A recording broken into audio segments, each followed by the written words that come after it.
Greetings and salutations, my beautiful people, and what? Wait, that's not my show. That's the wrong intro. Sorry, cut that out. Hello and welcome to another episode of Angry Diecast Reviews, and this is a special one, except for that failed intro that I kind of stole from Cat Icarus. Sorry if that didn't make you laugh and that was really stupid, it won't happen again. But we're going to speed run through about 10 Nationwide Series diecasts, because they are all done really well, so let's just... oh, shit.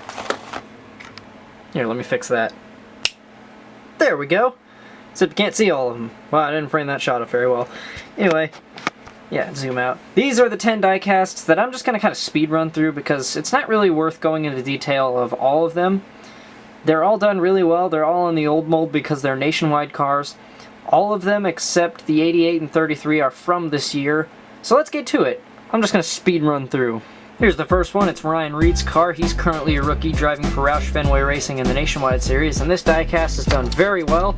It's a nice paint scheme, nothing too special, just kind of Roush ordinary paint scheme. The front end's a little bit crooked, but other than that, everything else is just fine. Then following after that is one of my favorite paint schemes of the year, Trevor Bayne's Advocare car. Other than the candy cane stripes on the front being printed too high, the rest of this car is fantastic, like you would expect a Nationwide diecast to be. Then we have Elliott Sadler's One Main Financial Toyota for Joe Gibbs Racing. The paint scheme's decent. It's kind of a step down from his RCR one in my opinion, but for some reason the Toyota model for the Nationwide Series seems to be a little bit smaller than the other ones, but nonetheless it's still a really well done diecast, and nothing really sticks out as being wrong to me. Next up is Dale Earnhardt Jr.'s Tax Slayer car from 2013, one of my favorite paint schemes also. Definitely the best looking of all the Tax Slayer paint schemes, and overall just a very nicely done diecast and a very nice paint scheme. Then after that is the other Junior Motorsports car, Regan Smith's number 7 Regu Camaro that he won Daytona with this year, and it is another very good looking car. Diecast is done exceptionally well, and the paint scheme's not bad either. Next up is Ryan Blaney's car, the number 22 Discount Tire Mustang.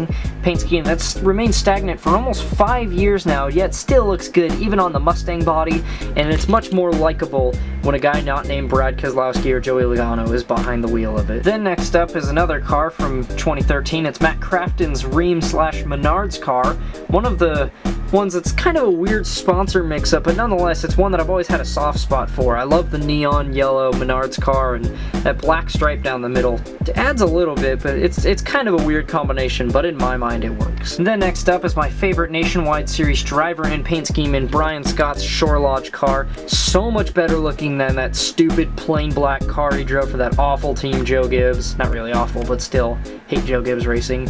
It's a fantastic looking car and a fantastic looking diecast, and I'm looking forward to Brian finally winning his first race. And then we have Ty Dillon's car, which is on one of these god-awful, god-forsaken, plastic, stupid bases that for some reason they insist on putting on these cars that have the tiniest beer logo conceivable to the human eye.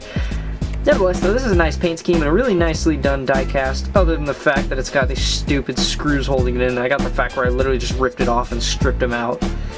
But whatever. Cool looking car though, but yeah, these bases suck. And finally we have Brendan Gaughan's South Point car, which has been driven to 2 of the most feel-good wins this year, with his wins at Road America and I believe Chicago. I can't remember the other one. It was some generic cookie cutter mile and a half, but nonetheless, this is a cool looking paint scheme also, and another really well done diecast. These Nationwide ones are very good, and Lino, I can't believe I'm saying this, really outdid themselves with the Nationwide cars in the last 2 years.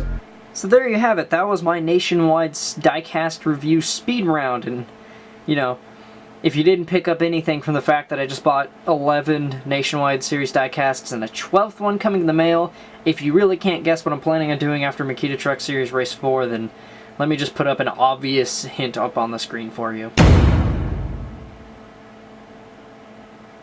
Thanks for watching, and I'll see you next time.